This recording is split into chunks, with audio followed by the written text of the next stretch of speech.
10 cara mengatur keuangan agar tidak boros. Agar keuangan kamu tetap aman dan cukup hingga akhir bulan, kamu perlu mengetahui cara mengatur keuangan pribadi dengan bijak. Tanpa perencanaan keuangan yang tepat, keuanganmu ke depan akan berantakan. Bahkan, kamu terancam tidak bisa memiliki tabungan atau aset berharga. Cara mengatur keuangan ini cukup sederhana. Kamu tidak perlu sampai pusing memikirkan perhitungannya karena bisa menggunakan rumus yang mudah dipahami. Bahkan, sekarang sudah ada beberapa aplikasi catatan keuangan pribadi yang bisa membantu kamu mengelola keuangan pribadimu. Kamu juga bisa memanfaatkan format Excel untuk membuat laporan keuangan pribadi. Dengan manajemen keuangan pribadi yang tepat, kamu jadi bisa membelanjakan gajimu dengan bijak, mulai dari untuk kebutuhan sehari-hari, hiburan, memberi orang tua, hingga berinvestasi. Jadi, walaupun mungkin sekarang gajimu masih kecil, kamu tetap punya kesempatan untuk memiliki aset berharga. Berikut ini 10 tips mengatur keuangan yang bijak untuk semua orang, baik karyawan, mahasiswa, hingga ibu rumah tangga.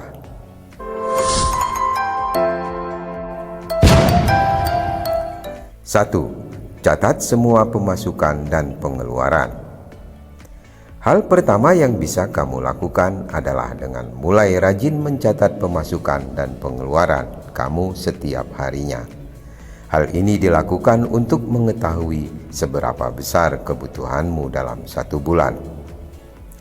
Catat semua pengeluaran, meskipun hanya Rp1.000, untuk memudahkan kamu dalam menganalisis pengeluaran bulananmu. Dengan cara ini, kamu juga sekaligus bisa memangkas pengeluaran-pengeluaran yang sebenarnya tidak perlu. Lakukan kebiasaan mencatat ini setiap bulannya, agar kamu jadi terbiasa mengeluarkan uang untuk hal-hal yang penting saja. Meskipun sesekali boleh memberikan self reward dengan membeli barang yang diinginkan. 2. Tetapkan tujuan finansial. Cara mengatur keuangan berikutnya adalah dengan menetapkan tujuan finansial kamu ke depan. Misalnya, dalam 5 hingga 10 tahun ke depan, kamu berencana untuk membeli rumah, beribadah haji, atau membeli mobil impian. Dengan tujuan finansial yang jelas, maka akan memotivasi kamu untuk tidak jor-joran dalam membelanjakan uang yang dimiliki. Kondisi keuangan kamu pun jadi lebih sehat dan tertata. Selain itu, kamu juga bisa belajar untuk berhemat dan menabung agar tujuan finansial kamu bisa tercapai sesuai dengan yang kamu inginkan. 3. Buat anggaran yang realistis. Selanjutnya, mulai membuat anggaran setiap bulannya yang realistis, sesuai dengan kondisi kamu. Sebagai contoh, gaji kamu hanya Rp4 juta, tapi kamu memaksakan diri menabung sebesar 50% dari total gaji kamu, dengan tujuan untuk tabungan kamu cepat terkumpul. Cara tersebut tidak disarankan, karena akan membuat kamu jadi susah dan tidak menikmati hidup. Sebaiknya, buat anggaran yang realistis sesuai kondisi kamu. Kamu bisa mengatur keuangan dengan metode 50-30-20, yakni 50% untuk kebutuhan sehari-hari, 30% untuk kebutuhan tambahan, dan 20% untuk menabung dan investasi. Anggaran yang kamu buat ini akan menjadi batasan beberapa banyak yang kamu keluarkan setiap bulannya, dan jangan sampai melewati batas yang sudah ditentukan. 4. Manfaatkan aplikasi catatan pengeluaran pribadi. Jika kamu kesulitan menulis pengeluaran secara manual, kamu bisa memanfaatkan aplikasi keuangan pribadi yang ada di smartphone Android maupun iOS. Beberapa aplikasi catatan keuangan juga sudah disertai dengan fitur yang lengkap seperti laporan keuangan pribadi hingga kategori setiap pengeluaran dan pemasukan, sehingga memudahkan kamu mengetahui kemana saja pos pengeluaranmu selama ini.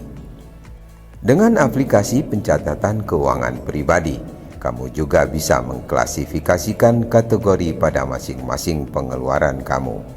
Misalnya, untuk transportasi, makan, hingga investasi. Jadi lebih mudah dalam memilah-milah. Kamu juga bisa memanfaatkan aplikasi pengatur keuangan yang ada di Play Store atau App Store. 5. Hindari berhutang. Sebagai seorang milenial, kamu mungkin ingin selalu tampil trendy dengan baju bermerek atau handphone model terbaru. Namun, jangan sampai keinginan tersebut membuat pengelolaan keuangan kamu berantakan sampai mengajukan pinjaman. Untuk mewujudkan keinginan kamu, sebaiknya sabar dan menabung saja sesuai dengan perencanaan keuangan yang sudah dibuat. Hindari berhutang untuk membeli hal-hal konsumtif yang nilainya turun dari tahun ke tahun, seperti baju baru, handphone, atau laptop. Boleh saja berhutang, namun sebaiknya untuk membeli aset yang nilainya akan terus bertambah setiap tahunnya, seperti tanah atau rumah. Saat akan berhutang, kamu juga harus menghitung rasionya. Pastikan jumlah angsurannya tidak lebih dari 30% dari penghasilan kamu. Sebab jika lebih dari 30%, keuangan kamu bisa terganggu. 6. Mulai investasi. Investasi adalah salah satu cara jitu mengatur keuangan pribadi agar aset kamu terus bertambah. Sekarang sudah banyak sekali instrumen investasi yang cocok untuk pemula seperti kamu. Kamu bisa berinvestasi dengan modal Rp10.000 saja, seperti reksadana atau tabungan emas. Kamu bisa memilih berbagai jenis investasi yang sesuai dengan profil resiko kamu, seperti reksadana pasar uang atau reksadana pendapatan tetap yang potensi returnnya bisa mencapai 4 hingga 6% per tahun. Kalau kamu sedang mencari produk investasi dengan modal murah dan minim risiko, kamu bisa mencoba produk investasi reksadana. 7. Membedakan antara kebutuhan dan keinginan. Cara mengatur keuangan berikutnya adalah dengan membedakan mana yang menjadi kebutuhan dan keinginan. Seringkali orang selalu membeli apa yang dia mau dengan kedok save reward. Namun, kalau tidak dikontrol, tentu kedok save reward ini bikin pengeluaran kamu malah semakin besar. Dan akhirnya kebutuhan-kebutuhan penting lainnya tidak terpenuhi. Sebaiknya prioritaskan membeli hal-hal yang menjadi kebutuhan, misalnya kebutuhan untuk makanan, pakaian, untuk bekerja, dan lain sebagainya. Apabila barang yang ingin kamu beli bukan termasuk barang yang urgent, kamu bisa menunda pembeliannya nanti. 8. Buat dana darurat. Saat sedang mengelola keuangan pribadi, jangan lupa juga untuk membuat dana darurat. Dana darurat penting dimiliki bila sewaktu-waktu kamu membutuhkan uang dalam jumlah besar. Kamu tetap merasa aman karena tidak perlu menggunakan dana tabungan kamu. Apalagi pada era ekonomi global saat ini, di mana persaingan semakin tinggi. Perusahaan mengalami kesulitan dan rentan terkena PHK. Penting untuk memiliki dana darurat. Dana darurat pada seseorang bisa berbeda-beda, tergantung status dan pekerjaannya. Kalau kamu masih single, kamu bisa mengumpulkan dana darurat 3 hingga 6 kali dari pengeluaran bulanan kamu. Jika kamu sudah menikah dan memiliki tanggungan, maka dana darurat kamu sebaiknya 6 hingga 12 kali dari pengeluaran bulanan. Dana yang harus disisihkan untuk dana darurat adalah 5% dari penghasilan kamu. Jika dana darurat sudah terpenuhi, maka keuangan kamu bisa aman dan stabil. 9. Punya rekening berbeda. Untuk mencegah berbelanja konsumtif terlalu banyak, kamu sebaiknya memiliki rekening yang berbeda. Satu rekening khusus untuk keperluan pribadimu selama 1 bulan, satu rekening lagi khusus untuk tabungan. Sekarang juga sudah banyak jenis rekening digital yang memiliki banyak fitur menarik dengan bunga yang cukup besar. Kamu bisa memilih rekening digital tersebut agar tabungan kamu bisa berkembang dengan baik.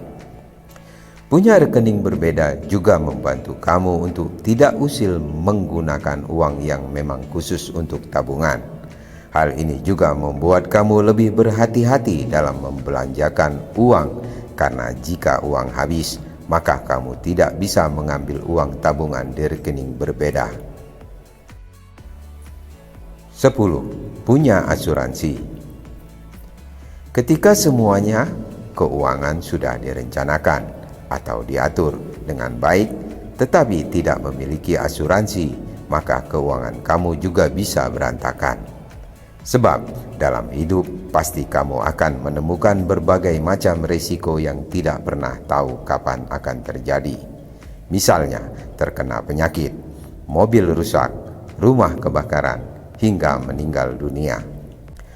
Kalau tidak ada proteksi finansial seperti asuransi, maka tabungan dan aset-aset yang kamu kumpulkan selama ini bisa habis. Mengingat biaya rumah sakit, bengkel, dan kerugian karena kebakaran rumah tidak sedikit. Sebagai proteksi, kamu bisa membeli asuransi yang sedang dibutuhkan. Misalnya, kamu bisa membeli asuransi kesehatan dan juga asuransi jiwa yang bisa menanggung biaya rumah sakit hingga risiko meninggal dunia. Apabila sudah memiliki mobil, jangan lupa juga membeli asuransi all risk yang bisa memberikan pertanggungan untuk segala jenis kerusakan mobil, mulai dari lecet, terperosok, hingga hilang karena dicuri. Itulah 10 cara mengatur keuangan pribadi yang bisa kamu aplikasikan.